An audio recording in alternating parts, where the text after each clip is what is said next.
হঠাৎ করে বাংলাদেশের ক্যাম্পাসগুলো উত্তপ্ত হয়ে পড়েছে। ছাত্রদল আবার সেই অস্ত্রশস্ত্র সহ হেলমেট বাহিনী তৈরি করে ছাত্র জনতাকে সেই বিতসন্ত্রস্ত করার মাধ্যমে তারা কি ক্যাম্পাসগুলোকে দখল করতে চায়। আবার ফ্যাসিবাদের লেবাস ধারণ করে বাংলাদেশকে যারা অস্থিতিশীল করতে চায় তাদের বিরুদ্ধে আজ ছাত্র জনতা ঐক্যবদ্ধ। নতুন করে বাংলাদেশ বিনির্মাণের জন্যে আসুন আপামর ছাত্র জনতা জুলাই বিপ্লবের এই 5 আগস্টে নতুন করে শপথ নেবে, আমরা সেই প্রত্যাশা ব্যক্ত করছি। হঠাৎ করে বাংলাদেশের ক্যাম্পাসগুলো উত্তপ্ত হয়ে পড়েছে।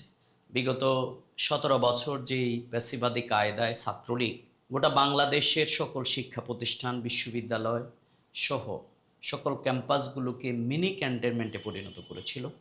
জুলাই বিপ্লবের ঠিক আগের দিন গোটা বাংলাদেশের সব ক্যাম্পাসগুলোতে আবার একই কায়দায় সেই ছাত্রদল বাংলাদেশ ইসলামী ছাত্র শিবিরের উপর ন্যাক্কারজনক হামলা অনেক ক্যাম্পাসে চালিয়েছে।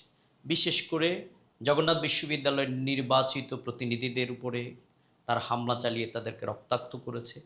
অতীতের মতোই তারা হেলমেট বাহিনী, দেশীয় অস্ত্র এবং আগ্নেয়াস্ত্র নিয়ে গোটা বাংলাদেশের ক্যাম্পাসগুলোতে তারা অস্থিতিশীল করবার জন্য মরিয়া উঠেছে। কিন্তু প্রশ্ন হচ্ছে, হঠাৎ করে এই আয়োজন কেন? যখন জুলাই বিপ্লবের 2 বছর পূর্তি উদযাপিত হতে যাচ্ছে, তখন এই আয়োজন কার ইঙ্গিতে হচ্ছে? তাহলে কি আমরা বলবো বাংলাদেশের জনগণ যেই জনদুর্ভোগ, গ্যাস, বুতুড়ে বিল, বিভিন্ন কারণে যে বাংলাদেশে মানুষ আজকে সমস্যার মধ্যে নিমজ্জিত, সেটি কি ভিন্ন খাতে প্রবাহিত করবার জন্যই আয়োজন, নাকি যে আধিপত্যবাদের বিরুদ্ধে ছাত্র জনতা স্লোগান তুলেছিল দিল্লি না ঢাকা, সেই আধিপত্যবাদের ইঙ্গিতেই আবার তাদেরকে খুশি করবার জন্যে ফ্যাসিবাদী কায়দায় নির্মম নির্যাতন চালানো হয়েছে? এই প্রশ্নটি আজকে দেখা দিয়েছে। বিগত দিনে আমরা দেখেছি অন্তর্বর্তীকালীন সরকারের সময় ঢাকা বিশ্ববিদ্যালয়, রাজশাহী বিশ্ববিদ্যালয়, চট্টগ্রাম বিশ্ববিদ্যালয়, জাহাঙ্গীরনগর বিশ্ববিদ্যালয়, জগন্নাথ বিশ্ববিদ্যালয় সহ বাংলাদেশের সবচেয়ে বড় বড় শিক্ষা প্রতিষ্ঠানে ছাত্র সংসদ নির্বাচন অনুষ্ঠিত হয়েছিল। সেই নির্বাচনে সাধারণ ছাত্রছাত্রীরা, এদেশের সবচেয়ে মেধাবীদের ছাত্র সংগঠন বাংলাদেশ ইসলামী ছাত্র শিবিরকে তারা নির্বাচিত করেছে, গ্রহণ করেছে।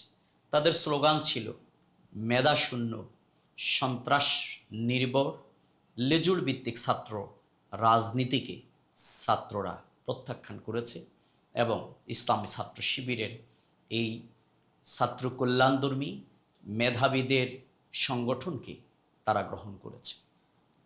গতকালকে আমরা দেখেছি ঐতিহ্যবাহী ঢাকা আলিয়াতে সেই আলিয়ার প্রিন্সিপাল তাকে রক্তাক্ত করা হয়েছে। অনেক শিক্ষা প্রতিষ্ঠানের শিক্ষককে লাঞ্ছিত করা হয়েছে। যারা বিগত দিনে ফ্যাসিবাদী কায়দায় এখানে হত্যাকাণ্ড চালিয়েছিল, তারা কি শুধুমাত্র লেবাস পরিবর্তন করে আজকের এই দলে প্রবেশ করেছে? আজকে প্রশ্ন উঠেছে যে ইসরায়েল যেমনি হসপিটালে তারা আক্রমণ করেছে, ছাত্রলীগও বিগত দিনে বিশ্বজিৎ আবরার সহ গোটা বাংলাদেশের শত শত ছাত্রদেরকে তারা নির্মমভাবে হত্যা করেছে, হসপিটালে তার হামলা করেছে। ঠিক একই কায়দায় আমরা দেখলাম ছাত্রদল অস্ত্রশস্ত্র সহ হেলমেট বাহিনী তৈরি করে ছাত্র জনতাকে সেই বিতসন্ত্রস্ত করার মাধ্যমে হল দখলের রাজনীতি, আবার সেই গেস্ট রুমের রাজনীতি, সিট বাণিজ্য করবার জন্যে তারা কি ক্যাম্পাসগুলোকে দখল করতে চায়? এই প্রশ্ন আজকে দেখা দিয়েছে যে ছাত্র জনতা আর অতীতের মতো এই বিশ্ববিদ্যালয়কে পুরাতন কায়দায় শিক্ষা প্রতিষ্ঠানের দখলের রাজনীতি আর হতে দেবে না। এটিকে তারা রুখে দাঁড়াবে আবু সাইদ মুগ্ধদের রক্তের উপরে যে নতুন বাংলাদেশ, যেই নতুন ছাত্র জনতা একটি ইনসাফ ভিত্তিক, সন্ত্রাসমুক্ত, বৈষম্যহীন একটি বাংলাদেশ গড়বার জন্যে ছাত্র জনতা জীবন দিয়েছিল।